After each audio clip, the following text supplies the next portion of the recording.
এই যখন বিকালবেলায় চলে আসলাম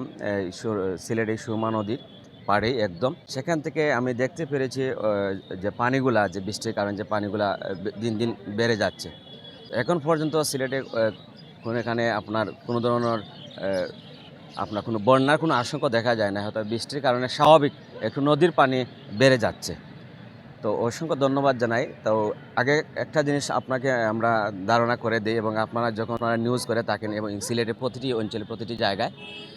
একটু আগে যখন আমি দেখেছিলাম যে সুরমা নদীর যে ঐতিহ্যবাহী যে একটা ব্রিজ, কিং ব্রিজ সিলেটের, এই সিলেটের কিং ব্রিজ থেকে অনেক মেয়েরা প্রায় 12 থেকে, পুরুষ আছে প্রায় 15 থেকে বয়স্ক, এই ব্রিজের উপর থেকে যে লাফিয়ে দিয়ে যখন নদীর নিচে ডুবে যায় তখন একটা আতঙ্ক অবস্থা থাকে। যখন আমাদের যে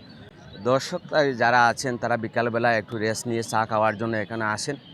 অনেক সময় কিন্তু তারা একটা এই যে বাচ্চাগুলো যখন ব্রিজের উপর থেকে লাফ দিয়ে পানির নিচে পড়ে যায় তখন একটু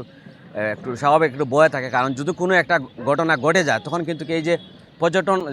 পর্যটন যারা বিকালবেলা ঘুরতে আসে বাসা বাড়ির আশপাশে, তারা কিন্তু একটা দায়ভক্ত হয়ে যাবে। কারণ যদি একটা অঘটন ঘটে যায় তখন কিন্তু এখানে যারা এখানে আপনার বিকালবেলা তারা আসেন আড্ডা দেওয়ার জন্য বা চা খাওয়ার জন্য, হয়তো কোনো এক সময় প্রশাসনের কাছে তাকে জবাবদিহি হয়ে থাকবে যে আপনারা যখন এখানে ছিলেন হয়তো কী কারণে এই বাচ্চাটা এখানে একটা অ্যাক্সিডেন্ট ঘটে গেল, তখন কিন্তু এই যে বা যারা আমরা এখানে বসে আছি আমরা কিন্তু জবাবদিহি হতে হবে। তো এটা আমরা চাই যে এই সিলেটের পুলিশ প্রশাসন যারা আছেন তারা নজরে পড়ুক, আর তারা যেন এই কিং ব্রিজের উপর থেকে যারা পানিতে লাফ দিয়ে পড়ে তাদেরকে একটু দমন করার জন্য, যাতে এরকম যেন পানিতে লাফ দিয়ে না পড়তে পারে। অসংখ্য ধন্যবাদ প্রিয় ভাই।